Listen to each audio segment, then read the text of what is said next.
Bol krásny, teplý večer s jasnou hviezdnatou oblohou. Na lúke, blízko voňavého borovicového lesa, sedel Macko a pozeral na oblohu. Okolo lúky práve prechádzal jeleň. Ahoj, Macko, na čo sa tak bez myhnutia pozeráš? Čože na tej oblohe hľadáš? Spýtal sa jeleň. Pššt, pozorujem nočnú oblohu, utíšil ho Macko.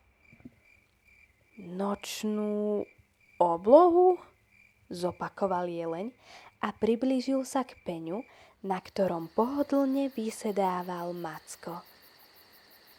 A čo na tej oblohe vidíš? Spýtal sa.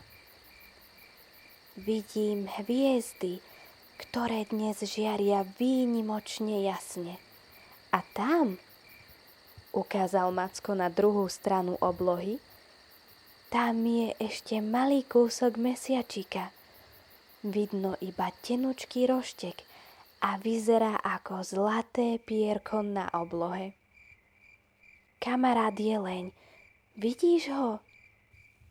Zašepkal. Jeleň zodvihol hlavu a uprel pohľad na oblohu. V očiach mu zažiarili hviezdičky. Áno, Macko, odpovedal jeleň potichu. Je to kúzelné.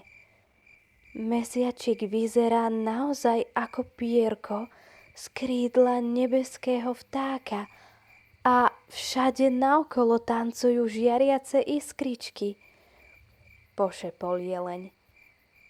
Áno, usmial sa Macko.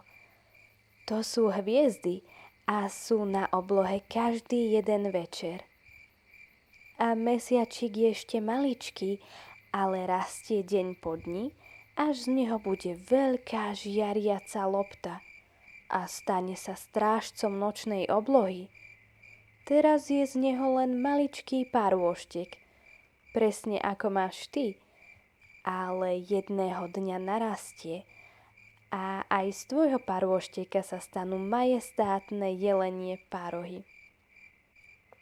Jelenček bol z Mackovho rozprávania ohúrený a ešte dlho hľadel na oblohu bez slov. Nikdy predtým som sa na nočnú oblohu takto nepozeral. Nevšimol som si, aká je čarovná, povedal po chvíli jelenček. Odteraz sa každý jeden večer budem pozerať na hviezdy a skontrolujem aj mesiac, či už narástol do žiariacej lopty. Usmial sa. Som rád, jelenček, že som ti mohol ukázať krásu noci. Kúzelné veci sa však dajú nájsť na každom kroku, jelenček.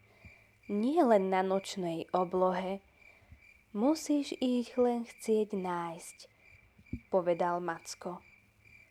Po dlhej chvíli jelenčeka premohla únava. Poďakoval Mackovi, rozlúčil sa a vybral sa do postele. Snívali sa mu krásne sny o hviezdach a ich strážcovi.